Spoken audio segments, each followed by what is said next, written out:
يعني كنا بنتفرج على ابشع منظور التعذيب النفسي والعبوديه الحديثه. توم وجيري مش مجرد مطارده من قط وفار، دي علاقه توكسيك قايمه على اساسيات بحته. وسبونج بوب ده مش كرتون اطفال، ده اسوأ كابوس ممكن تعيشه في حياتك، بيقنعك انك لازم تفرح وتضحك وانت شغال عبد عند مدير الصيدليه مريض بالفلوس.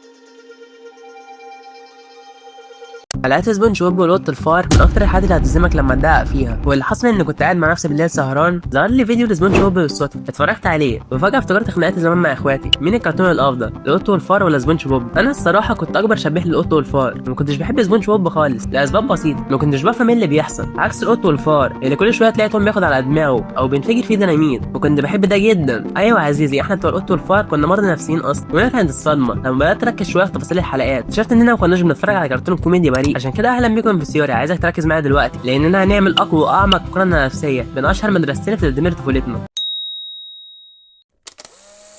بص معايا على اللقطه دي، هو توم بياخد على دماغه، بركز فين توم في الفريم ده؟ المكوه نزلت على دماغه وفي ظرف ثانيه واحده بس شكله وشه اتغير تماما. النظريه هنا والاهم مش ان توم بتوجعه الضربه، النظريه المرعبه الحقيقيه بتكمن في 3 ثواني صمت اللي بعد الضربه. نظره العين دي مش نظره الم جسدي، دي نظره انهيار داخلي، نظره غريبه بتقول انا ايه اللي جابني هنا؟ انا لو كنت قلت شوارع متشرد باكل بواقي كشري بنام فوق كبوت عربيه في عز الشتاء كان اكرمني من العبث والاهانه دي.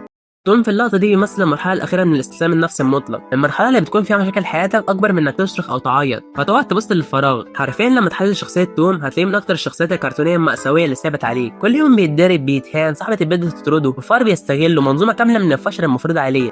وهنا افتكرت الميم الشهير لون التونه صعبه.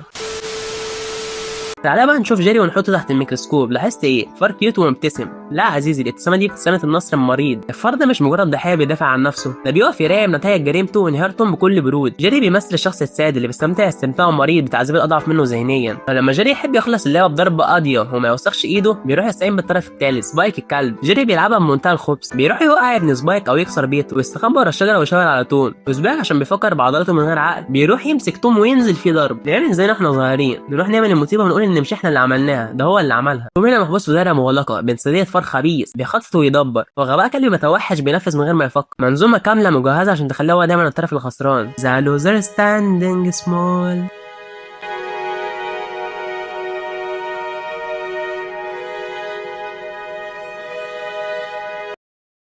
العنف الرسمي بقى استلم الرايه. قاع الهامور او بمعنى اصح مؤسسه العبوديه الحديثه المقنعه. مدينه قاع الهامور دي مش مجرد مكان خيالي، دي تجسيد مرعب لاستغلال الراسمالي في ابشع صوره. مستر سالتا هو المدير اللي بيمص دم كل اللي شغالين عنده حرفيا، بيحسب عليهم النفس اللي بيتنفسوه في الشغل. مستر سالتا ده بيمثل الاتش ار اللي بيقنعك ان احنا في الشركه كلنا عيله واحده، وان انت عمود الشركه عشان يخليك تبات في الشغل ببلاش، ولو طلبت زياده يقول لك الشركه بتمر بظروف صعبه جدا ولسه شارع عربيه جديده. ده في حلقه من الحلقات مستر سالتا بايع سبونج بوب عشان 62 سنت بس، اما سبونج بوب بنفسه فهو الموظف المثالي المخدوع اللي اتعمل له غسيل مخ كامل، شخص ما عندوش حياه بره الشغل، وبيعتبر ان رضا مديره قمه الطموح والانجاز. ده مستعد يدفع لمستر سالتا فلوس من جيبه الخاص عشان بس يسمح له يشتغل زياده. العبوديه تامه متغلفه بموسيقى هاديه. بس استنى عندك، انت فاكر ان مستر سالتا هو الوحيد اللي بيدمر حياه سبونج بوب؟ يبقى غلطان جدا. بص على اعز اصدقائه بسيط بقى، هو الطفيلي اللي بيدعي الغباء والعبط عشان يهرب من اي مسؤوليه في الحياه، بيعيش تحت صخره ما بيعملش اي حاجه مفيده، حياته كلها قايمه على انه ياكل ببلاش ويستنزف طاقه سبونج بوب. بسيط ده بقى هو صاحبك اللي بيعمل عربيه وقت دفع الحساب، بيفتكر ان جده مات وامه دخلت الجيش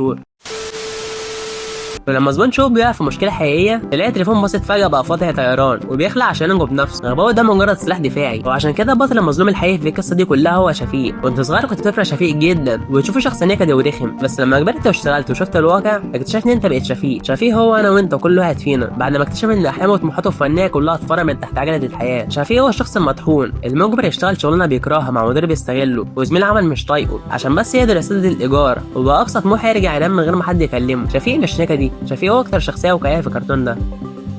فإننا نقدر نقول إن توم وجيري وسبونج بوب بيمثلوا صراع الأجيال. توم وجيري بيمثلوا العنف الجسدي المباشر والصراع البدائي، وسبونج بوب بيمثلوا العنف النفسي الناعم والاستغلال المقنع بالابتسامة اللي بتخليك عبد من غير ما تحس. حرفيا دي من أكتر الفيديوهات المؤثرة اللي عملتها، لأن العملين دول علمونا درس قاسي جدا، إن الحياة مش دايما فير. نو فير ريفري نو فير. الحكم نو فير ريفري نو فير. لو عجبك التحليل ده اخبط اللايك واشترك في سيوريا وقول لي في التعليقات لو اتخيلت تعيش يوم كامل في العبث دوت تفضل تكون في عالم سبونج بوب ولا في عالم القط والفار. ولو لسه ما شفتش فيديو الحياه المذلله بتاعت رابنزل اللينك في الوصف.